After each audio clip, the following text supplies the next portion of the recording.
मन मंदिरा गजर भक्तीचा गजर करायचा का नाही तुम्हाला बी फुकटच कीर्तन ऐकायचं उठून जायचं एकदा गजर करा पुंडलिका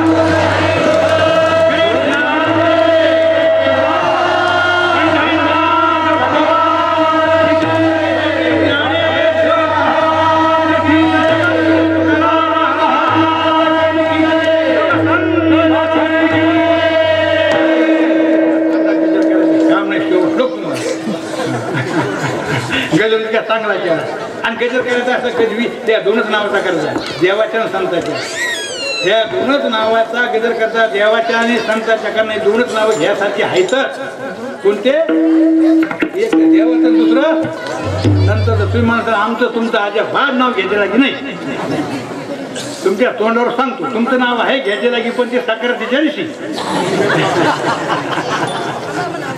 असं आडमादा बिलकुलच नाही रे आणि त्याच्यातून पुन्हा जर लयच बाईक सांगायचं म्हणलं ना तर ते त्या दिवशी बी घ्यायची लागी नाही पण ती त्याची होती 85 तुम्ही आमचा नव्या साड्या द्यायला सगळ्यात दिलं मग त्या होते त्या साडी नसून कानकोंड्या मग त्या दिवशी नाहीला जाण त्या तुमचं नाव घेणं लागलं पण तुम्ही त्या दिवशी बी घ्यायची लागी नाही तर नाव घ्यायच्या लागी दोनच एक संतात नाही दुसरं देवा कारण ह्या दोनच नावांची गोष्ट उद्धार होणारे जीवाला आपलं स्वरूप करणारे जीवाला मी कोण हे कळणारे ना कळे ते कळू येईल वगैरे नामे विठ्ठले काय असो तर आपण आता अभंगाचा भावार्थ घेतला आपल्या अल्पमतीप्रमाणे आपलं तसं आपण सांगण्याचा प्रयत्न केला आणि आता काय करायचं तर आता जो मुख्य विषय असतो मुख्य विधी असतो चरित्र ते उच्चारावे देवे केले गोकुळी त्या चरित्राकडे आपल्याला थोडंसं आता चिंतन जाऊन करायचंय म्हणून आता महाराज तर सकाळी सांगायचं 12 वाजेपासून जायचं म्हणा हां 1 पर्यंत महाराजांनी 1 पर्यंत सांगितलं बाबा काही जरी तुम्हाला घरच महाराजाकडे करेन जाऊ मग इकडे पुन्हा बघा हां हां भगवान श्रीकृष्णाचा जन्म रात्री 12 वाजता झाला तुरुंगात झाला देवकी वसुदेव यांच्या पोटी झाला आणि जन्म झाला म्हणजे तो आयुनी जन्म होता म्हणून एकदम 8 वर्षाची मूर्ती त्यांच्या समोर प्रकट झाली मूर्ती प्रकट झाल्याबरोबर यशोदा मात्र चिंता होती आपल्या देवकीला पहिले 6 लेकरे आपले मारले कोण मारले काय म्हणजे माहीत असं ते बी सांगितलं संसार मारले म्हणून 6ही मारले 6 लेकरे मारले त्या मास्टरच्या देवकी मातेला ते आता असाच हेवी मारेल म्हणून होती रडत होती सारखी ते झाल्याबरोबर पण ह्या बाबांनी पाहिलं 8 वर्षाची मुलगी सांगितलं आई रडायचं नाही बाबा अजिबात चिंता करायची नाही आई तुला तुझ्या दुःखातून सोडवण्यासाठी बाबा तुम्हाला मी तुमच्या चिंतेतून मुक्त करायसाठी आलेलो आहे आता फक्त मी सांगतो ते लक्षात द्या मी काही क्षणात पुन्हा लहान होईल पुन्हा छोटं बालक होईल मी ज्यावेळेस बालक होईल त्यावेळेस तुम्ही काय करायचं तरनंदाच्या बोला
गोकुळात जन्मलेली माया ब्रह्मश्वर तुरुंगात घेऊन आली.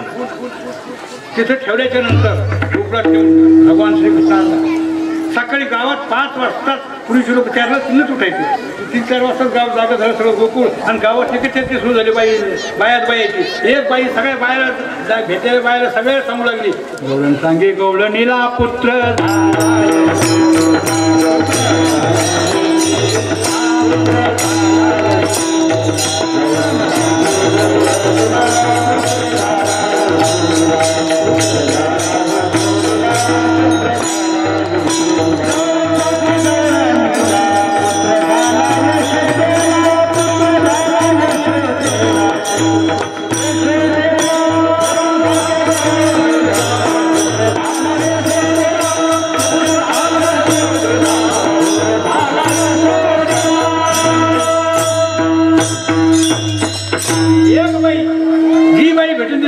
राती पाटील बासीन झाली. राती पाटील बासीन झाली बरं का, पोरग झालं. राती पाटील बासीन झाली, पोरग झालं बरं का, पाटील पोरग झालं बरं का. दुसरं पहिलं होतं ते बैरामला पोरग झालं बरं का, पोरग झालं बरं का. ते बाकीच्या बायाने विचारलं म्हणजे कसं किती सगळं पोरग म्हणजे मी माय साखर सगळं वापर मी काय पाहिलं नाही म्हणजे मुलीचं काय सांगितली पाहिलं नाही. चाललं मग आम्ही सगळं पाहायला चालतं चाल नको कोणाची मग ही तिच्या पुढं ती तिच्या पुढे एक धावी एकी पुढे ताटी वाटी दोन ठेवडे असं एकमेकीच्या पुढे घाई घाई गडबडीने 5-25 बाया सकाळी नंदराजाच्या घरी गेल्या. त्या वाड्यावर गेल्याबरोबर ज्या खोडीच्या यशोदामातेला ठेवलेलं होतं बांधकामाला त्या खोडीत ह्या बाया गेल्या. एक बाई धाड तिला उतावळी झाली होती पोरग बायासाठी. ती बाई धाड पुढे गेली. ती पोरग झोपलं होतं बरं का, काय नेमकं झालेलं ती एक रोजाचं मी नव्हतं. धड पुढे गेली. त्याच्या अंगावर असं पांढरं वस्त्र शुभ्र बांधून घातलं होतं आणि शांत झोपलं होतं. यशोदाबाई जागेत होत्या. म्हणजे आई आम्ही आलोच पहिल्याकडे बरं पहा कुठं हे का झोपलेलं झोपलं गेली. धड गेली ते कपडा बाजूला केला तिनं लागली त्याच्याकडे पाहायला. ती लागली त्याच्याकडे पाहायला, ती बी लागला तिच्याकडे पाहायला. त्या बाईने त्याच्याकडे पाहिलं आणि त्या पोराने बी त्या बाईकडे पाहिलं. मात्र त्याच्यानंतर त्या बाईनं पुन्हा कोणाकडेच नाही पाहिलं.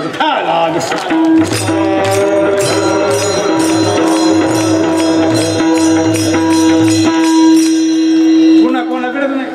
घराकडे नाही, दाराकडे नाही, घराकडे नाही, वासराकडे नाही, नवऱ्याकडे नाही, सासऱ्याकडे नाही. सासूकडची पहिल्यापासून पाहत नव्हती. इन्स्कॅच काय तिने स्वतःच्या शरीराकडे पुन्हा पाहिलं. फक्त त्याच्याकडे पुन्हा नाही. डोळा मुख पाहे तशीच ती उभी राहिली. आपल्या डोळ्यांचं तोंड पाहिलं आणि ते पाहण्याची जी अवस्था होती, ज्या पोझिशनमध्ये उभी होती तशीच उभी राहिली. पण उभी राहिली तरी 5-7 मिनिटं पाहून बाजूला होत ना कशाच्या मला 5 मिनिटं कुणी गेले 7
काय केलं तिचं चित्त चोरलं. चित्त चोरीने नंदाच्या का म्हणे येणे गरुड आणि ते चित्त चोरते. ते तुमच्या म्हणून शेळ्या कोंबड्या बकऱ्या हे नाही कोणाचे कापलं खातो अशा अजिबात नाही रे.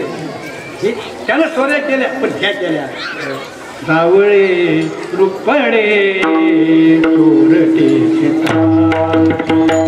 सावळे रुपडे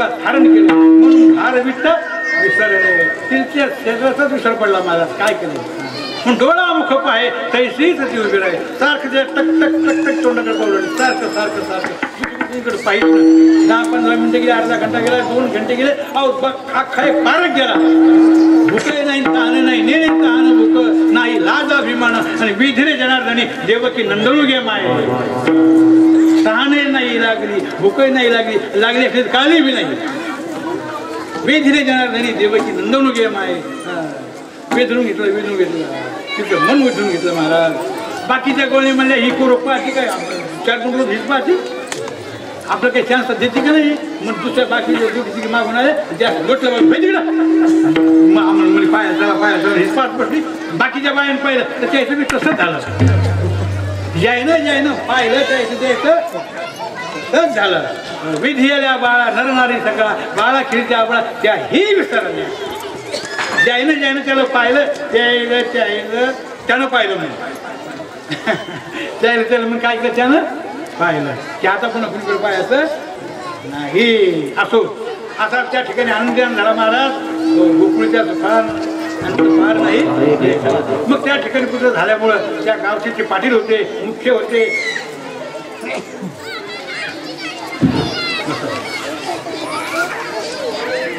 आणि म्हणून पूर्वीच्या गावात पाटीलचे काही वेगळं होतं पूर्वीचा काळ होता त्या काळात पाटील म्हणजे आता लयचं नाही मला काही कळत तेवढं पण आता एवढी कळीला पावडं तेवढी पावर होते पाटला गावच्या पाटला गावचा पाटलाचा शब्द प्रमाण होतं आता काय नाही आता कुणी पाटील तुम्ही जाणं पुढे तुला या पाटील कोणाला पाटील म्हणजे दुकानदार नव्हतं आणि ते कोणाला पाटील म्हणजे की झालं आपण पाटील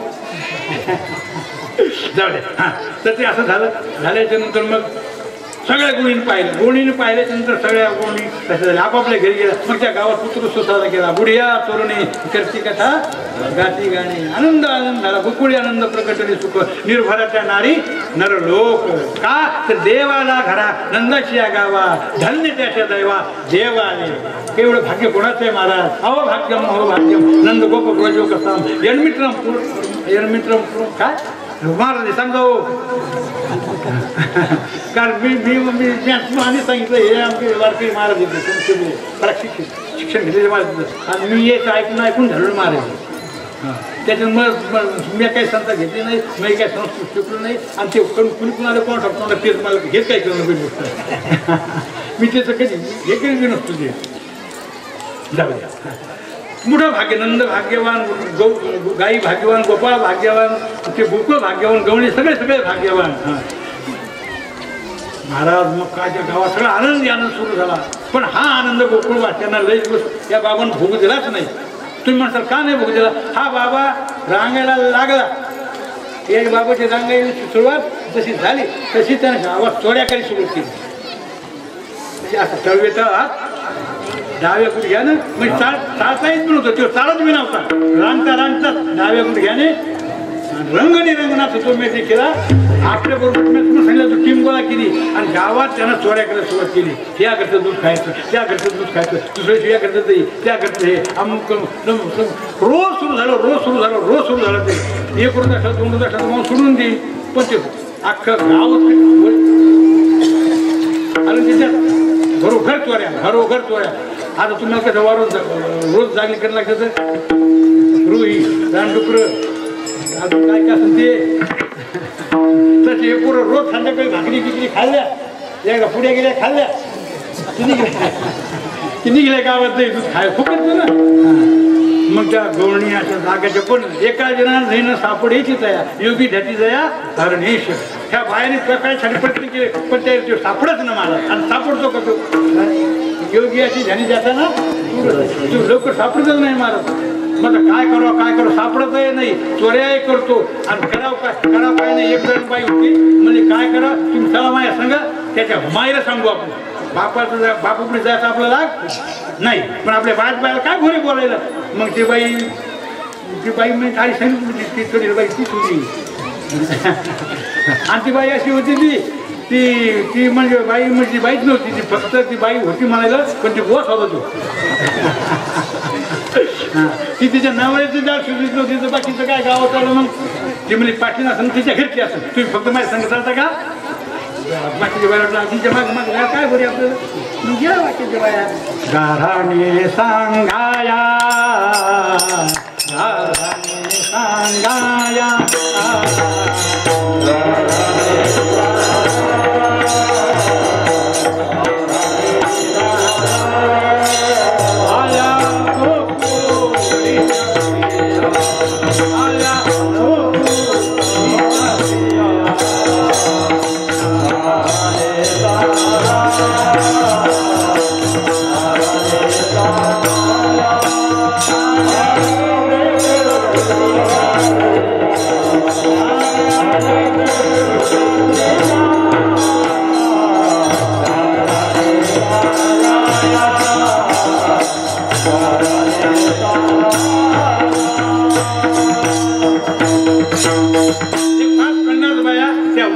वाड्यावर गेला, वाड्यासमोर उभा राहिलं आणि आवाज दिला त्या बाईनं, ओ पाटील बाई जरा बाहेर या, पाटील बाई बाहेर या.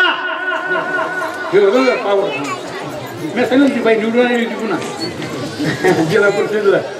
बाई मी सुद्धा बाई आल्या बाहेर पाहिलं सगळ्या बाहेर. अरे म्हणजे आमच्या घरावर मोर्चा आणला तुम्ही, हो मोर्चाच समजा म्हणले.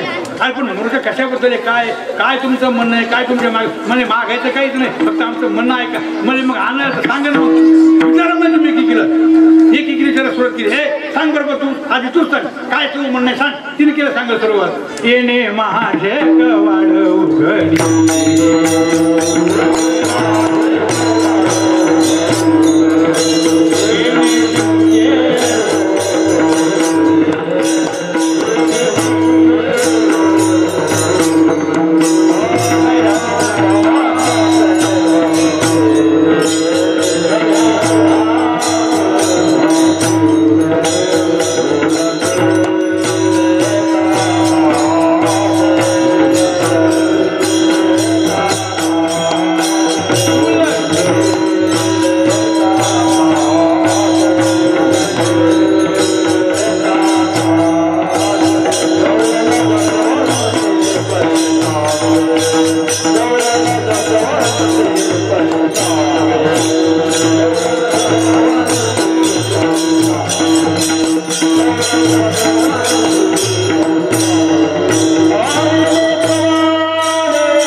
यशोदाबाई म्हणले आला असेल लेकराची जाते मी नाही म्हणत नाही, भूक लागली असेल खाल्ला असताना. दुसरे कवळीने विचारलं म्हणजे तुझं काय म्हणणं आहे, माझं ऐका. परवा दिवशी तुमचं मुलगा आमच्या घरी आलं, परवा आला आमच्या घरा परवा.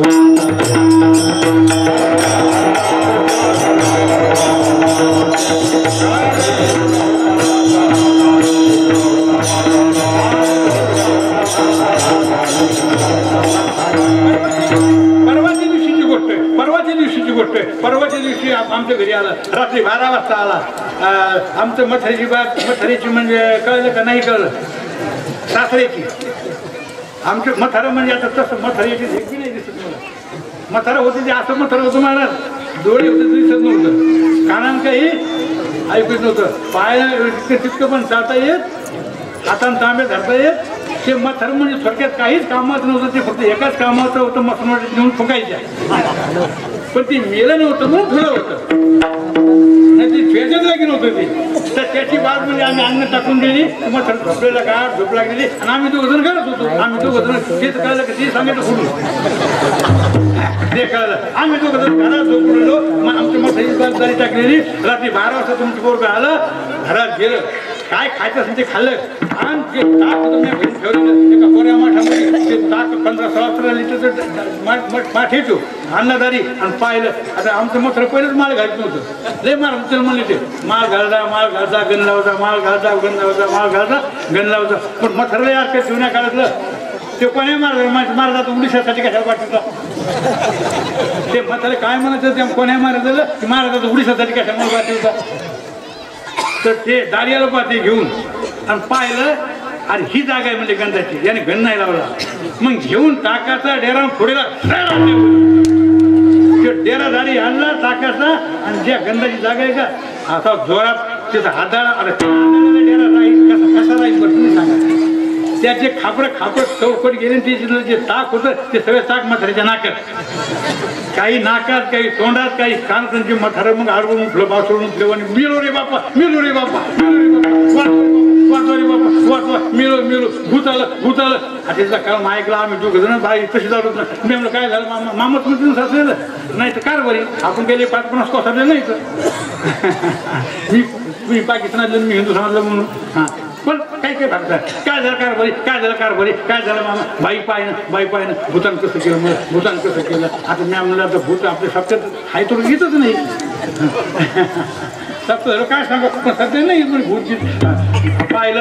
आमचा कलमा ऐकून शेजारी पडले जागेला ते म्हणले कलमा काय करतो पाहता काय म्हातारे उठलं, दवाखान्यात घेऊन जा, दवाखान्यात डॉक्टरकडे नेलं. ते गावाचे डॉक्टर म्हणजे आमच्याकडे कशाला आणता, आम्ही टाकीचे खोपऱ्याची भोंबरीची डॉक्टर हे म्हातारे उरले पासळे काय लागलं. तुम्ही याला जुतरा जाऊ द्या, जुतराचे लोक त्या डॉक्टरांचा हातच नाही लावलं म्हणजे ठेवू नका तुम्ही परत म्हणजे म्हातारलेच पासळे काढले, मिळू रे बापा.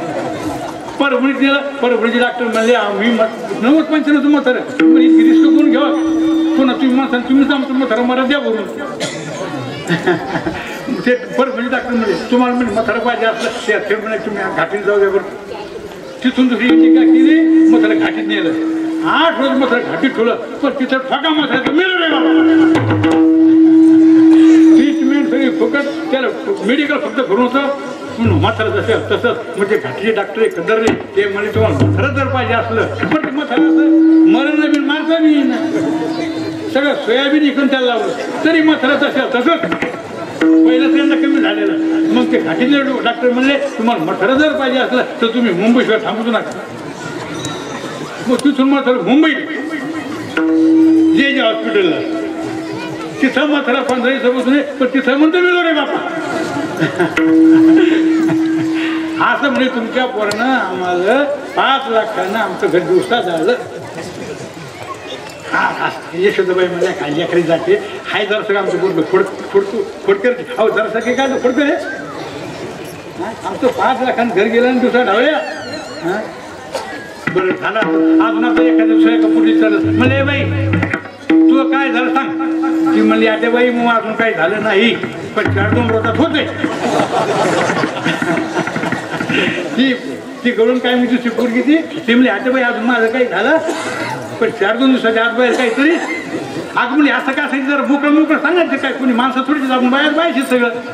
मग तिनं सांगायला सुरुवात केली म्हणजे तुम्हाला तर माहिती आता बाई आमच्या घरात आम्ही 2 जण येतं ते मी बाकी सासू नाही सासरा नाही देर नाही भाया नाही जाऊ नाही लेकरू नाही पण निपकच लग्न झालं आता या लॉकडाऊनमध्ये याला 4-2 माणसांनी लावून लागले लगेच 4 मध्ये आज पुन्हा लॉकडाऊनमध्ये भाव कमी झाले कोणी भेटून म्हणजे तसंच. हां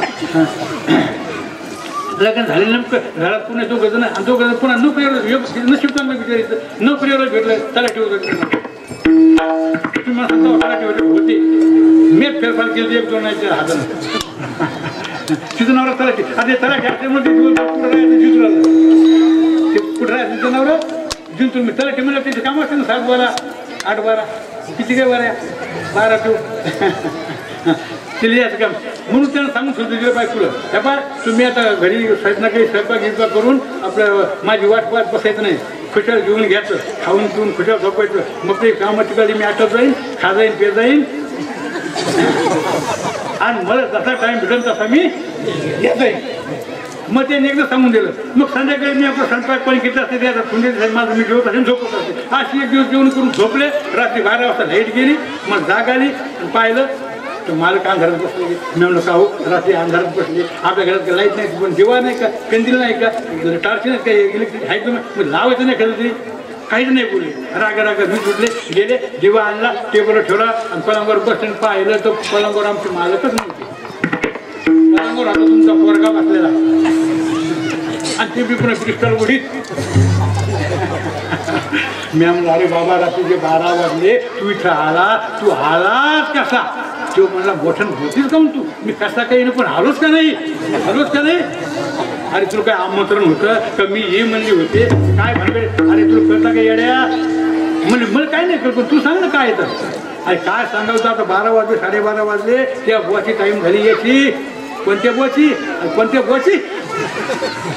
अरे माझ्या नवऱ्याचा टाइम झाला याचा किंवा आता येईन म्हणजे येऊ दे मग आला अरे त्यानं जर इथं पाहिलं तर लय अवघड होईल काय होईल सांग ना अरे काय तू काय सांगू अरे तो मग टाकून देईन ना तो म्हणला तू टाकून देईन तर मी तुला करीन मला हे मोठ्या बायका करायच्या तिकडे एखादी कमी करीन तो हा नंबर लावून टाकेल पण तू टेन्शन घेऊ नको आणि बॉबी बोने बरं अरे हे काय हाती रे काय येऊ दे बाजार रे अरे तू उठ जाय तितक्यात गाडी आली तिकून मी म्हणलं ए अरे उठ तो बोला म्हणजे गडबड करू नको मग आराम फिरकूच अरे काय येड्या उठ कशाचा उठत नव्हतो तितक्यात त्याने गाडी स्टँडला लावली आणि त्यामध्ये त्याचे हिशोब पण आपले हा अरे बरी बेडरूम पण आले मी म्हणलं अरे आले ते आता तरी दरवाजाच आतमध्ये जोटेल कमी उठ कशाचं उठत ना माग बेडरूमच्या मागे शेती आमची तर माग उकंड असतो मी धरा काय करू मी आपल्या जीवावरच पिटलेली गोष्ट मी त्या धरण दिलं उकंड्यावर फेकून त्या खिडकीतून मला त्याचा पाय मोडो हात मोडो तिकडं किंवा आपल्या जीवावर बेतला म्हणल्यावर मग तितक्यात कवर घेऊन घरी आळीचे माझं म्हणजे अरे वा तू अजून बी जागी कशी काय जागी म्हणजे पिक्चर पाहिलं मी अरे बाप रे पिक्चर चांगलं पिक्चर काय हे नाव येतं महिने प्यारची रात्री माणशी की पवडता येऊन पैसे आवश्यक ती एखादा माझी काम लागली मी दररोज संध्याकाळी स्वयंपाक पाणी केलं जेवण केलं झोपले की तुमचा पोरगा याला माझ्या पलंगावरून बसायला लागला कुणी तो कसा येतो मलाही माहित नाही पण येऊन बसवतो पण या येणं अजून पाहिलं नाही म्हणून मी तुम्हाला अजून काही झालं नाही पण एक रोज तरी हे पाहणार आणि काय व्हायचं ते मग नंतर होणार म्हणून त्या गवळीने सांगितलं असे बरेच घराणे येतं की जे यशोदामाच्या त्या दिवशी त्या गवळीने सांगितलं पण आता मला टाकून आठवती घराने नाही तुम्ही माहीत घराने का सांगतो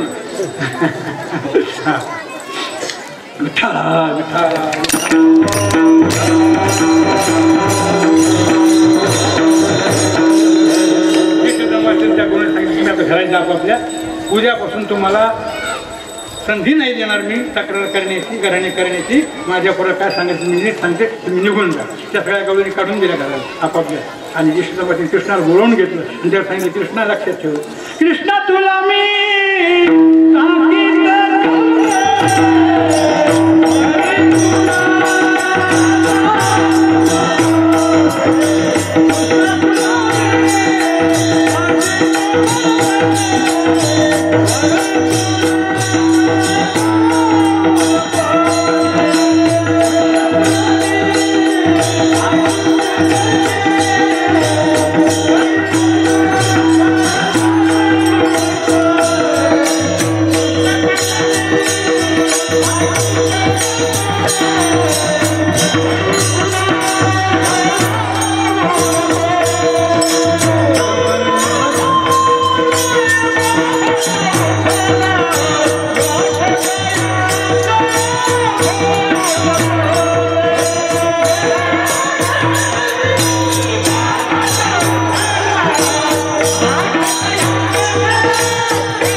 काय लागलं ते आपल्या घरी खायचं. काय म्हणे का करतो चोरी?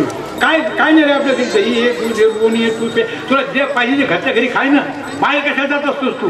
पण ते कसं असतं महाराज, एकदा माणसाला बाहेरची सवय लागली ना, कोणाची गोष्ट आहे ती त्याचीच नाही. आमची तसंच आहे ना. आमचं म्हणजे आता आमचं म्हणजे आमचंच आहेच. आता आमचं आता घेण्याचं वय आहे का घरी राहायचं वय बरं आहे ना. मग मला ठेव घरी. पण काय घरी मला आता पलंग अजूनही घरी कोणी बसायला नाही टाकला. आता पलंग घरी कोणी बसायला नाही टाकला. असा लोडमाग कोणी द्यायला नाही. अशी बिसुली कोणी आणून देत नाही. जर एखाद बाई तहानच लागून म्हणलं पाणी तर महाराजांनी म्हणते डेरा माहीत नाही का आणि पाणी माहीत नाही का. काय काय काय काय काय कर म्हणून घरी असं म्हणल्यावर इथं पण बसायला पलंग बिसलरी हे ते फुलाचे हार तसे पोरं रोज फुकटचं खायला चुकलेले. पैसे द्यायचं काम नाही, गिरी भरायचं काम नाही आणि हिंडायचं नाही म्हणलं ते लॉकडाऊन सारखं झालं ते म्हणले गावात हिंडायचं नाही म्हणलं. मग गावात राहायला मजाच नाही. मग गावात राहण्यात काय नाही मजाच नाही. हिंडायचं नाही म्हणलं. आणि पण आईची आडोर आहे मजा नाही मजा नाही म्हणजे नकोच मोठा. हिंडायचं नाही म्हणलं ना तर गावातच राहायचं नाही. मग नाही राहायचं तर दुसऱ्या दिवसापासून गाई गोपाळ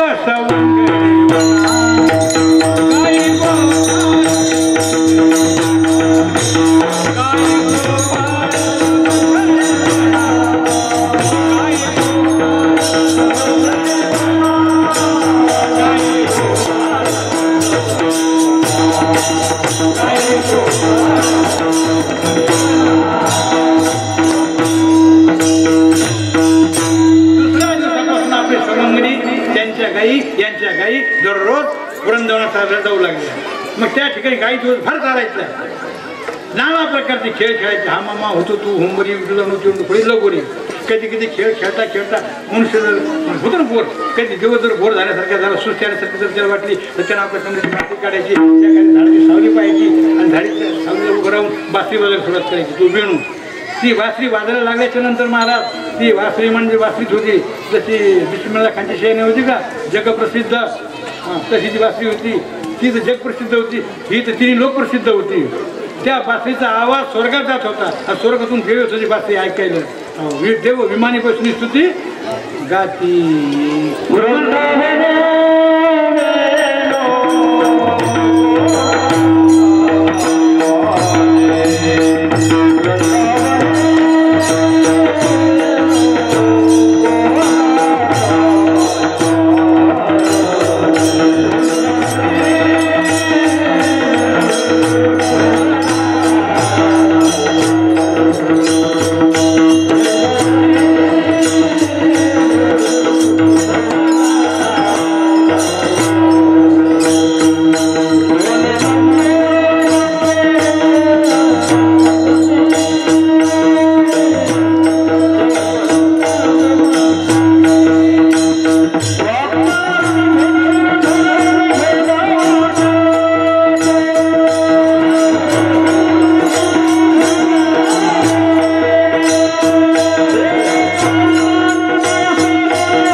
आणि त्रिभुवनाच्या बाबतीचा सूर नाच जात होता महाराज. ज्या बाबतीचा स्वर त्रिभुवनात जात होता त्या बाबतीचा स्वर काय गोकुळात जात नसत का? हा गोकुळ हाकीच्या अंतरावर न तिथून ती सहज ती बासरी गोकुळात ऐकत जात होती आणि गोकुळाच्या बासरीचे स्वर ऐकायला गेले की गवणी एकमेकाला म्हणायचं. हा हे गवणी एकमेकाला म्हणायच्या काय म्हणायच्या? हरी की मुरली बाजी रे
आपला कृष्ण बासरी वाजवला आपला कृष्ण बासरी वाजवला चला बरं ऐकायला चला बरं ऐकायला चला बरं ऐकायला. पण ती बासरीची गोड कारण वाजवणारा गोड होता बासरी गोड होती वाजवणारा गोड होता म्हणून त्याचा नादही गोड निघत होता. तो नाद ऐकू आल्या गवणी हातातले कामं जागीच टाकायच्या आणि त्या वरंगमाच्या रस्त्याला लागायच्या. बासरी वाजवताना कृष्ण कसा दिसतो हे पाहण्यासाठी एक माता एक माऊली नेमकंच लेकराला नाहून घेऊन पाण्यात टाकीत होती आणि त्याला झुपी घालत होती. तितक्या त्या बासरीच्या सुरतीच्या कानावर आले काय त्या बासरी सुरतीच्या कानावर आणि लेकरू सारखं रडत होतं लेकरू सारखं रडत होतं आणि ती त्या लेकराला झोपेत होती. हाड हाड हाड हाड हाड हाड हाड आता हाड हाड त्याला भुके लागली होती लढू झोपे आज झोपेला ते झोपेला आले भूक लागली लेकरून झोपत का ते हाड हाड मला नाही उड उड मला ते लोक झोपत ना तर ते सासूबाईनं ऐकलं ही झोपी झाली ती लढायचं लागलं. मग त्या सासूबाईच्या लक्षात आलं म्हणजे आग हे शहाण्याच्या पुढचे सासूची शब्द असेल बरं का असेल आता नाही मला पण होती पहिले हे म्हणजे येडे अगं त्याला पाळणं त्याला भूक लागली त्याला झोपी काय घालायला लागली. मग ते लेकराला त्यांनी काढून घेतलं पाण्यातून आणि पान द्यायला स्तनपान द्यायला सुरुवात केली पाजायला सुरुवात केली आणि तितक्यात काय झालं महाराज तितक्यात काय झालं तिच्या मुलीच्या सुरतीच्या कानावर पडले ना तसे स्वर कानावर आले तसं त्यांची लेकरू खाली टाकून त्याने व्याकुळ झाले लेकरू खाली टाकलं. त्या लेकराकडे पाहित नाही ते लागलं सारखं रडत होतं ते आणि जी उठली घरातून आणि निघली घराच्या बाहेर. सासूबाईनं पाहिलं लेकरूनं खाली टाकलंय आणि तिकडं चालली काय भानगडे सासूबाई मागून गेल्या तिचा पदर धरला म्हणे हे येडे ती लेकरू रडून रडून मरून जाईल ना तू माय हे का वैरीनेस त्याची तुला काही जीव आहे की नाही त्या लेकरा असं म्हणल्याबरोबर ती बाईनं सांगितलं आत्याबाई मला काहीच म्हणू नका मी माहिती देते पण सध्या मग जीव त्याच्यात नाही. मुरली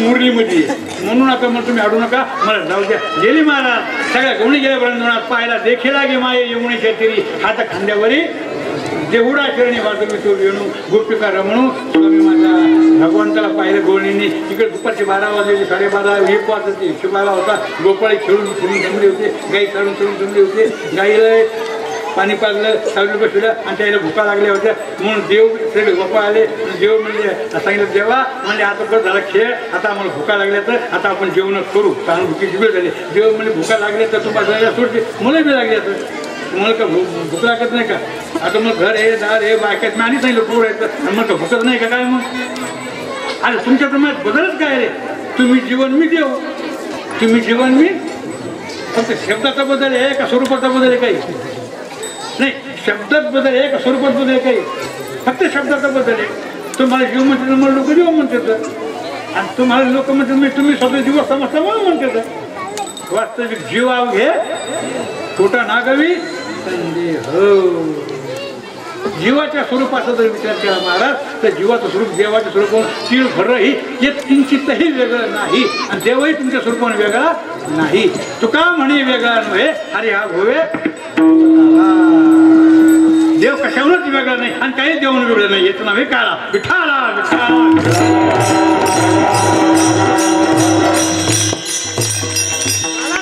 काळा शब्दार्थ काय असतो महाराज एका वस्तू दुसऱ्या अनेक वस्तू काय होतं नाव एका वस्तूचा काळा होत नसतो एका मिसळायला गेली पाहिजे तेव्हा काय होतो काळा होतो नुसतं तांदूळ घ्या खिचडी कोणी त्याला म्हणत नाही नुसती डाळ घ्या त्याला खिचडी कोणी म्हणत नाही खिचडी करायची म्हणजे तर तांदूळ आणि डाळ एका ठिकाणी आणावं लागतं चटणी मीठ लसूण कोथिंबीर हे सगळं टाकावं त्याचं नाव काय झालं खिचडी आणि काळा तसाचे दूध आला कुणी काळा म्हणत नाही चपातीला पोळीला कोणी काळा म्हणत नाही दूध आणि पोळी चपाती अशी एका ठिकाणी एका ठिकाणी केली तर त्याला काय म्हणतात मग काळा तसं नुसतं देवाला काळा म्हणायचं नाही जीवाला काळा म्हणायचं नाही जीव आणि देव दोन्ही यांचं ऐक्य आहे या ज्ञानाला काळा म्हणायचं त्या ज्ञानाला काय म्हणायचं काळा आणि काळा नवीन करायचं नाही जीवाला देव नवीन व्हायचं नाही जीव पहिलाच देवे आहे तू अंगी डोळे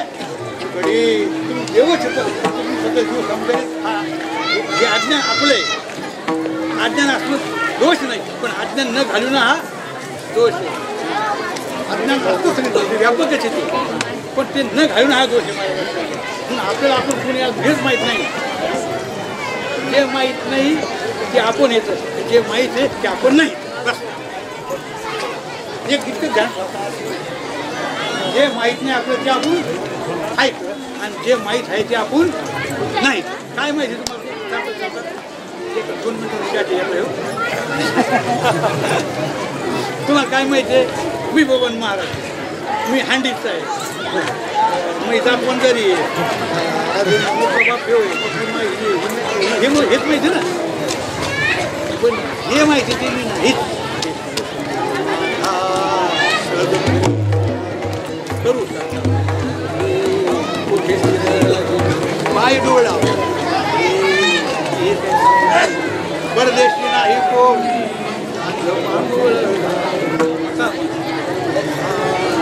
भगवंता पाठीपोटी नाही कोणी निर्वित का करता बहीण आहे त्याच्यातच आहे हा देशही माझा नाही हा वेशही माझा नाही हा हातही माझा नाही हा पायही माझा नाही हे कानही माझे नाही हे डोळेही माझे नाही यातलं काहीच माझं नाही हे जर माझंच असतं ते मी याला कौरक म्हातारं होऊ दिलंच नसतं नाही तर ना थोडंसं कौरक बी सलमान खान सारखं शाहरुख खान सारखं मात्र होऊ दिलं असं का कौरव मात्र म्हणजे चांगलं आहे का आणि होत नाहीत का मग हे जर तुमचं असतं तर तुम्ही तर मात्र होऊ दिलं नसतं केस जर तुमचे असते तर ते काळीचे पांढरे होऊ दिले दात जर तुमचे असते तर पडू दिले कान जर तुमचे असते तर बैरे होऊ दिले आणि डोळे जर तुमचे असते तर चष्मे लागू गेले बरं असं होतच का नाही मग असं होतं म्हणजे ते तुमचं आहे का मग का तुमच्या जवळ दिसतं आणि तुमच्या जवळ दिसतं ते समाज देण्यासारखं ते तुमचंच नाही ते देव हे काळाचे हे ते मनुष्याचे म्हणून जे आपल्याला माहिती आहे ते आपण नाहीत आणि जे आपल्याला माहित नाही ते आपण आणि आपल्याला काय माहित नाही आपण देव आहे ते हे आपल्याला माहितच नाही आपण देव आहोत हे आपल्याला माहीतच नाही आणि तेच आपण येतं. तुम्ही वेदाला विचारा, शास्त्राला विचारा, पुराणाला विचारा आणि संतालाही विचारा. विश्वंभर बोले वेदांताचे सार, जगी जगदीश शास्त्रे वदती सावकाश. व्यापिले हे नारायणे ऐशी गरजती पुराणी, जनी जनार्दन संत बोलती वचन. त्या जनार्दने जीवाच्या रूपानं आलेला. तर तुम्ही हरिपाठ म्हणता ना, बाकी जाऊ दे, बाकी भागगिरी पण म्हणतो माहीत असं मग काय हिंद नाही. पण हरिपाठचं सगळे म्हणतो ना, बरं घरी म्हणू का म्हणून सप्त्यात तुम्ही तुम्हाला समजा हरिपाठ आहे का सर्व घरी राम जे आधी एक हरिआत्मा जीव शिवसमा वायतू दुर्गा मन घाली आहे नाही हरिपाठात. एक हरी आत्मा, हरी आणि आत्मा. आत्मा म्हणजे तुम्ही आणि हरी म्हणजे देव. तुम्ही दोन्ही दोन नाही, तुमची फक्त नाव दोन येतं, वस्तू एकच आहे. एक हरी आत्मा म्हणजे हरी आणि आत्मा वेगळा नाही, आत्मा बी हरी वेगळा नाही. हे हरिपाठ तुम्हाला माऊने सांगितलं का नाही? सांगितलं. पण हरिपाठ म्हणते तुमचं ध्यान तिकडे असतं का? कोण मी काय पाहिजे गोष्ट नाही सापडत. पण बहुतेक मला असं वाटतंय की काही सगळे तसे नाहीत, पण बहुतेक भाजने ध्यान ते हरिपाठ मंत्री जे आहे त्याच्याकडे नसतं जे आहे. माऊली काय सांगतात हरिपाठात नाही, मी काय सांगतात. आता हरिपाठाला रामदानी काय मी काय पाहिलं नसतो. पण कीर्तना सुद्धा बहुतेक ठिकाणी आपली इथले भजने सोडून बरं काय आता चालते का जिळालीच हिरवी. हरी कीर्तनात पण भजनेचं ध्यान महाराज काय सांगायचं बहुतेक नसतं. त्याचं ध्यान आपले हे भजने सुद्धा पट्टीचे गायक नाहीत म्हणून बरे नाही तर चांगल्या गाणारे असलं ना त्याचं ध्यान असतं फक्त परमानायक की दुसऱ्या चरणाचं हे आणि ह्या चरणाचं ही तर अशी फिड बसती आणि ती त्याला त्याला लावायचीच. त्याचं सगळं ध्यान त्याच्याकडे. भजनेचं ध्यान त्या चालीकडं प्रमाणायक आहे. हा यात वाजवायचं तुम्ही पाहायचं लागेल ते दोन्ही कोण बी चालू आहे. ज्याला काम पडलं तेव्हा बी जावं, काम नसून तेव्हा बी यायचं ध्यान त्या चालीकडं प्रमाणायकड, यायचं ध्यान दोन्हीकड. आता राहिलं मोहच ना आमचं ध्यान पाकिटाकडं. पण आता इथं माझं नाही सांगितलं पाकिटाचं कीर्तन नाही बरं काय मला बाबा नसू दे आमचं ध्यान पाकिटाकडं. आता राहिलं तुमचं बी काही सांगायला लागेल ना. तर तुमचं काय सांगू मी, तुम्ही पहिले ध्यानावर नाही तर सांगायचं काय तर थोडक्यात साधू संतांच्या शब्दाकडे कोणाचं ध्यान नाही. काय ते सांगायचं, काय आपण ऐकायचं, काय आपण वागायचं. त्याने सांगितलं की तुमचा आत्मा आणि हरी दोन नाही तर एकच आहे. आणि तो आता एक करायचाच नाही, फक्त एक आहे असं ओळखायचं. त्याला तुका म्हणे काला कोठे भेद देखील. हा त्याला कळण्याकरता हरिनामाचा खिचडी काला करावा लागतो. सूक्ष्म पवित्र होण्यासाठी अंतःकरण शुद्ध पाहिजे. अंतःकरण जर शुद्ध असलं तर शुद्ध अंतःकरणामध्ये आत्मज्ञान होत असतं. आत्मा आणि परमात्मा एक आहे हे ज्ञान त्या शुद्ध अंतःकरणात होत असतं. आणि ते अंतःकरण शुद्ध करण्याचा काळ आहे हरिनाम. हरिनामाचा काळा किती काळ प्रेमी महिला साधने. आणि स्थूल द्यायला पवित्र करण्यासाठी आहे दही भाताचा काला. हा काला 3 प्रकारे वारकरी संपर्क केला जातो. दही भाताचा काला, हरिनामाचा काला आणि अभेदाचा काला. आणि हाच काला त्या ठिकाणी भगवंतांनी आपल्या सवंगड्याबरोबर केला. काला त्यांचे संतजन सवे त्यांच्या नारायण वाटी आपल्या भाग्याचा तो पावीचे गोपाल कृष्ण भगवान. तो काला आपल्याला मिळावा, येणाऱ्या समाजाला, येणाऱ्या नद्याच्या जीवांना आणि त्यांचाही उद्धार व्हावा म्हणून या कृपाळू मायबाप साधू संतांनी वरण महाराज असतील, जेवण महाराज असतील, विक्रमबाबा असतील, देवबाबा असतील, त्या ठिकाणी जेवढे महात्मे येऊन गेले त्यांनी हा काळा आजपर्यंत या ठिकाणी चालू ठेवला. ह्या काळाचा प्रसाद सर्वांना मिळावा म्हणून या संतांची या समाजावर एवढे उपकार आहेत महाराज. या समाजाने त्या संतांचे उपकारात उतरे होण्यासाठी काहीही जरी केलं तरी ते शक्य नाही. म्हणून काही केलं तरी शक्य नाही म्हणून काही करायचं नाही असा अर्थ नाही बरं का.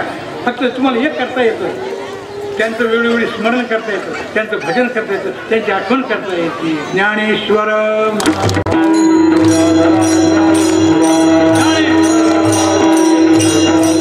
महाराज ज्ञानेश्वर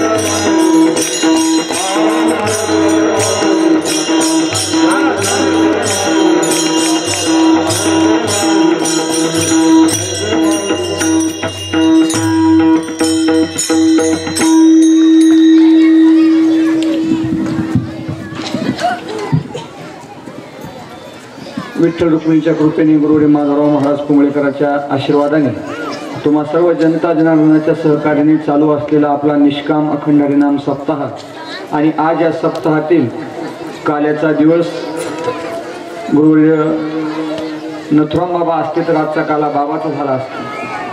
आपण आभागी आहेत की बाबा आज आपल्यात नाहीत. बाबा जरी देहाने इथं नाहीत पण बाबा विचाराने इथंच आहेत. बाबा गेले काला कोणाचा घ्यायचा तर बाबाची जागा कोण भरून काढेल. हरिभक्त परायण भीमराव महाराजांना मी विचारलं काल्याचं कीर्तन कोणाचं घ्यावं. माझी इच्छा होती तर महाराजांनी मला नामनिर्देश केला गुरुदेव बबन बाबाचा. बाबांना फोन केला. फोन ज्यानं बाबाला फोन केला तारखेसाठी बाबा तारखेच देत नाहीत. आम्ही घरी गेलो बाबाची तारीख घेतली. बाबानं जोरदार जीव घातलं नाही आणि येतो म्हणून असा होकार दिला. बाबा इथपर्यंत आले. बाबांविषयी जास्त काय बोलू. अनपेक्ष सुचिर दक्ष उदासीनो गतव्यतः सर्वारंभ परित्यागी योमद भक्त. जास्त काही बोलणार नाही. शहाण्या माणसाने ओळखून घ्या. बाबा इथपर्यंत आले. बाबांच्या चरणी प्रार्थना आहे की तुमचं असंच प्रेम आणि मार्गदर्शन आमच्यावर राहावं. इथं आल्याबद्दल बाबांचा सन्मान हरिभक्त परायण जगदीश पाटील इटुलीकर करते.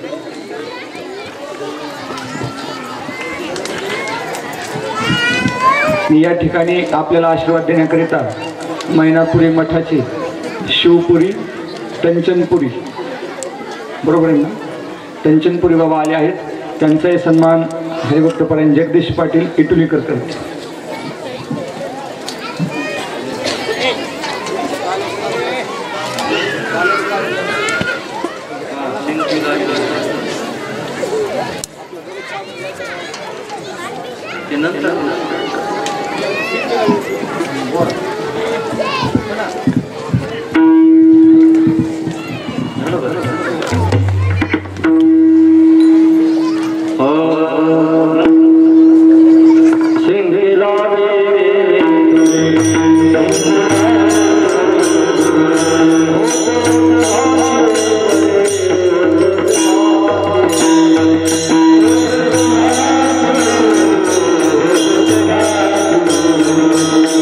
Thank you.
गजर भक्तीचा